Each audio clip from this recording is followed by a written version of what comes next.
Hello guys, welcome back to the channel. I'm Tom. Thanks for stopping in. If this is your first time here, please like, subscribe, comment, all that good stuff. So as you can see here, I got the race truck, the white truck, the project truck, whatever you want to call it. I got it warming up. We're gonna just go take it out for a little spin while we got some daylight.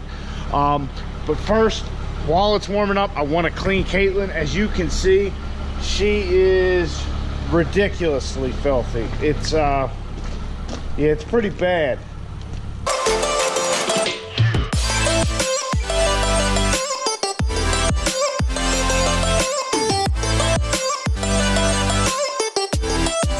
All this dirt and stuff, it's a combination of the salt and all and the brine from the weekend, so I want to try and get all that salt off. Also that, and I have a stone driveway, so whenever it's wet, you know, it kicks even more shit up. But I'm more worried about the salt than anything. There is a local car wash that the truck does fit into, you know, one of them touchless jobs. But of course the line is ridiculous and I'm not going to wait there that long, so we're going to at least hose the truck down. I don't know that I'm going to throw much soap on it, but for right now we'll just hose it off with the pressure washer, go from there. I also want to get to working on the other white truck, Moby Dick. We have a little head gasket issue, I think, so I want to take care of that. There's also a check engine light, so we got to see what that's all about, because that's going to be our main driver for the winter. I really don't like having to do this with Caitlin, and also when it comes to those real shitty winter days, rather take the truck that, you know, somebody runs into us. I don't care.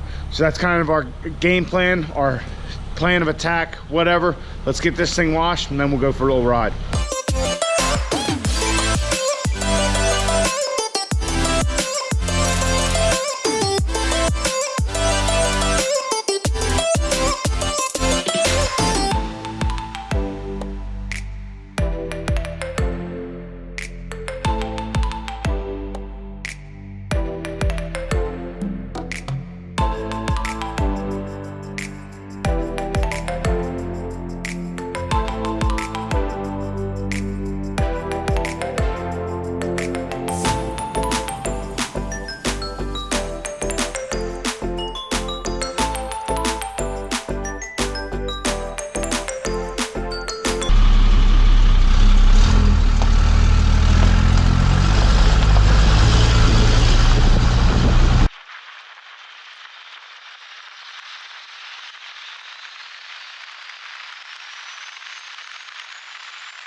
Took the truck out, got on it a little bit, no full throttle stuff, but yeah, the thing's definitely as gnarly as it was.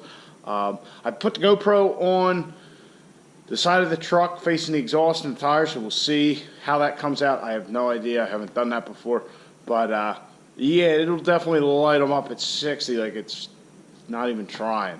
Definitely gotta watch it. So now we're going to work on the white truck. So like I said, we have a check engine light, and then we're going to do our little head gasket fix, which I'll show you here in a second. But I don't know if you guys know this, but there's an easy way to check engine lights on a Dodge. This goes for any of them. I've honestly never done it on either of the 4th gens, but it does work on my 01 as well. So you just put your key in, and then you cycle it on, off, on, off, on, and then it'll give you a code. So P0038 is our code, and that's the only one. Now you can't clear the code like this, but that'll tell us the code so we can look it up on the phone and see what we got. And while we're here, why don't we try it on Veronica? Like I said, I've never done it with the 4th gens. So see what we got. On, off, on, off, on. What the L is to make sure your car is...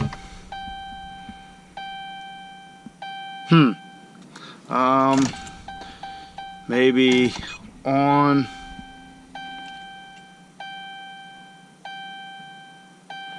off, on,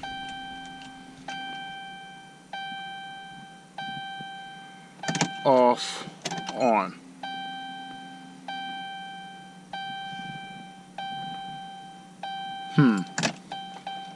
On.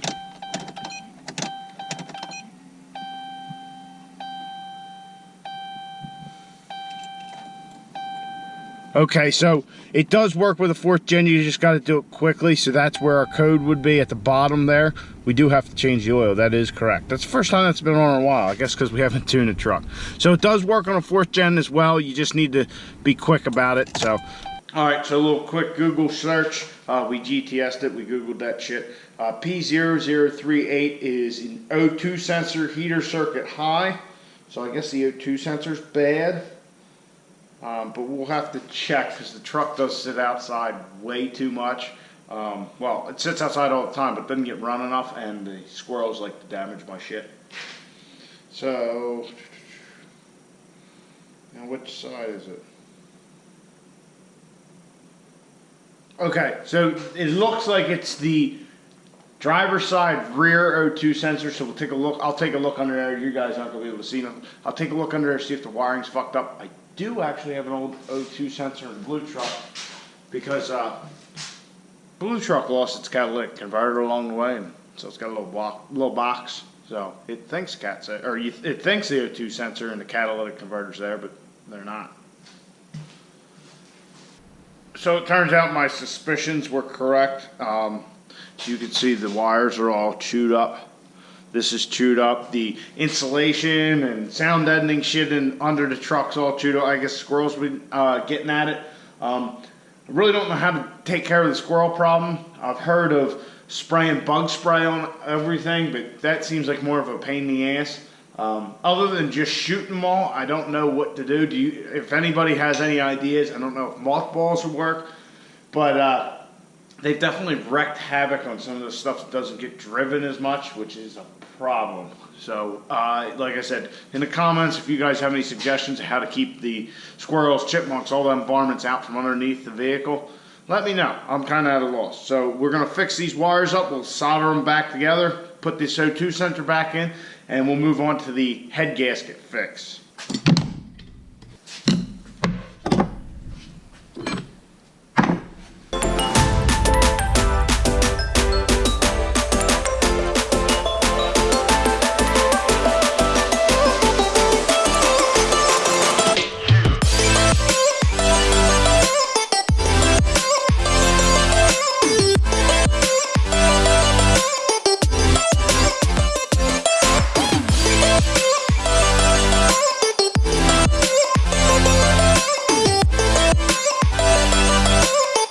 See if our check engine light goes out. I don't know if it'll go out on its own or not.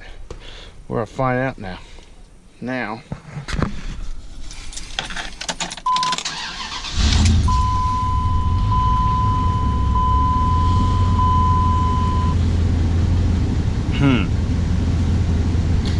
It's a negative. Well, we'll have to clear it. I do have a little scanner.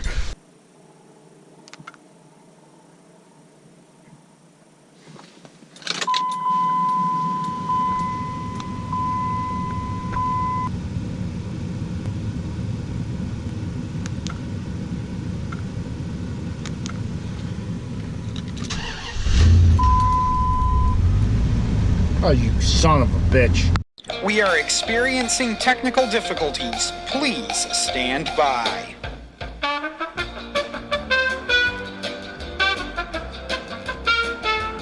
Alright, so I got it fixed. I was just playing with the my code reader. I got Diablo Sport. It's one of those ones you could tune like any car, or at least any little bit older one. So as you can see, we got a mess of shit here. So our original setup was our O2 sensor, which we didn't think was bad. We thought it was just the wiring. Well, as you can see, I have solderless connectors on it now rather than our solder.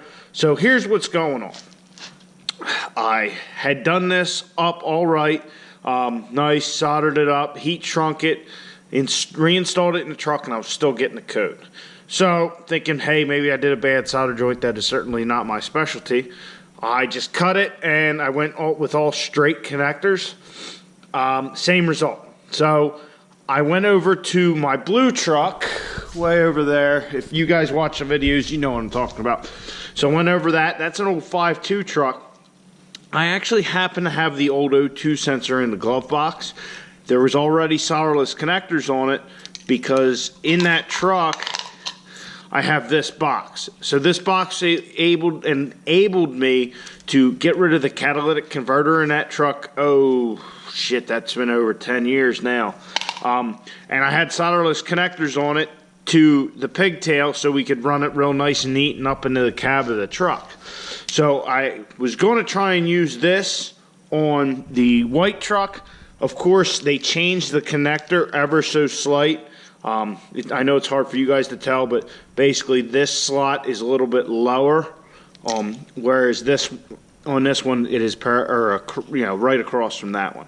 So that wasn't going to slide on there. I couldn't hook my box up to see if that would work. So what I decided to do was just go ahead and I put the spade connectors on this connector from the 05 and onto my O2 sensor from my 2002 truck. I plugged it in, erased the code, and everything was good to go. Now, I also, another thing I did after the first set of wiring didn't work out too well, I actually pulled the O2 sensor on the passenger side of the truck and put it on the driver's side, and the code changed numbers to, I think it was P0058, something like that. So that told me that, yes, it wasn't any other wiring, it was the O2 sensor itself.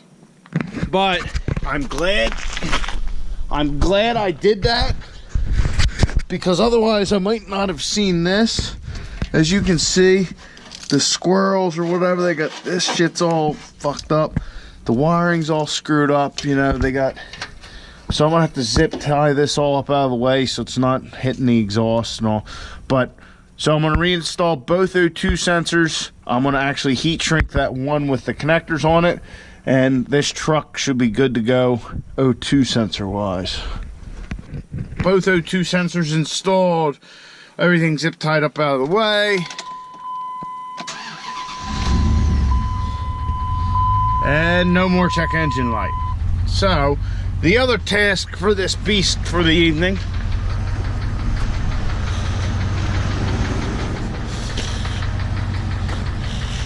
was see all this white smoke coming out of the exhaust. Let me see if I can make it a little bit more present.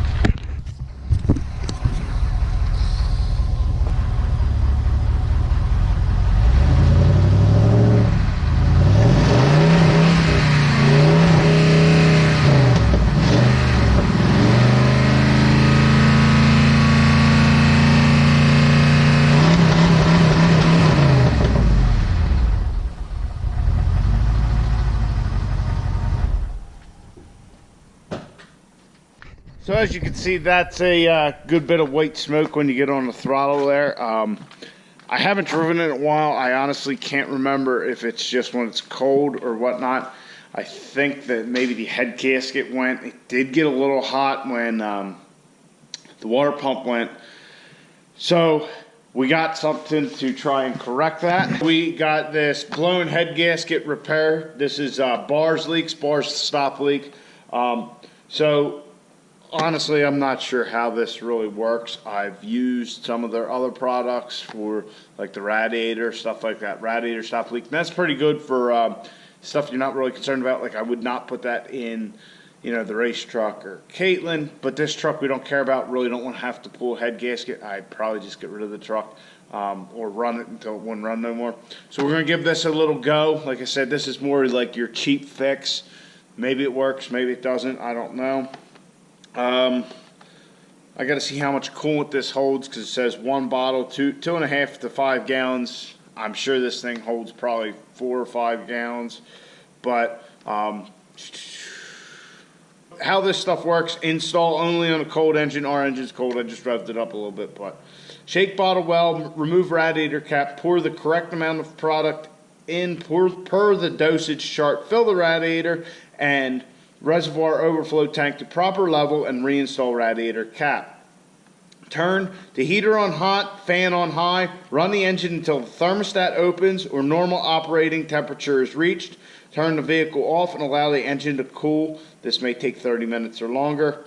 Top off the radiator, add coolant as needed, and either run the engine at high idle, 1200 RPM for vehicles with a tachometer, or gently drive the vehicle for 15 minutes.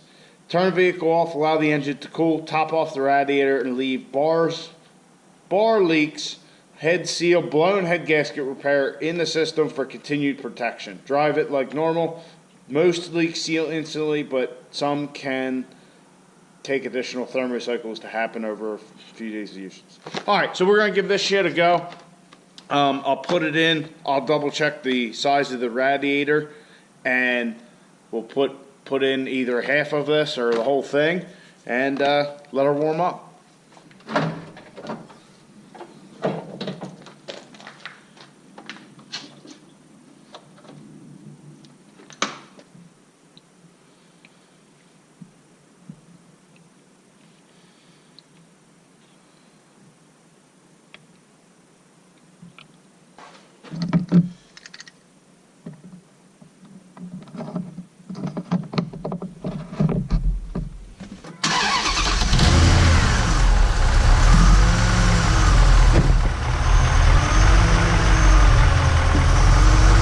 As you guys can see, the truck is running, it's idling, it's warming up.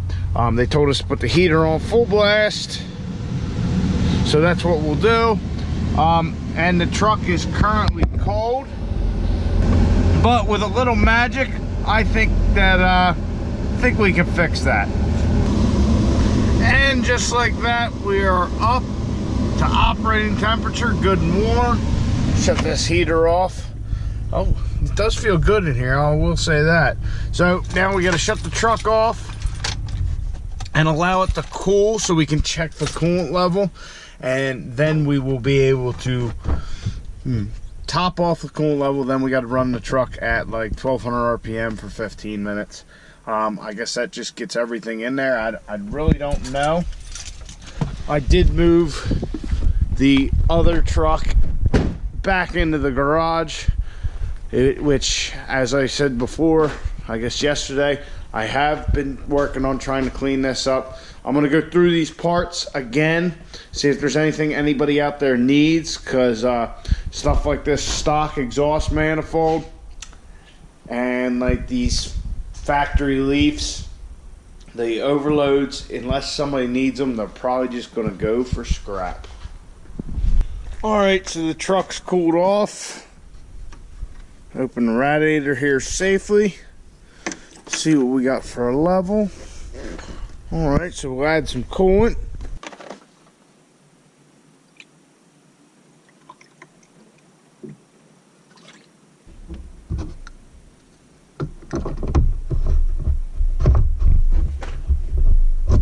Alright guys, so I have to finish our little head gasket seal procedure by running the truck at like 1200 RPM for 15 minutes. I'm not going to bore you with that. So I hope you guys enjoyed the video. If you did, please like, subscribe if you haven't already, and I'll see you guys tomorrow. Oh, get out in your garage, get the wrenching on your truck,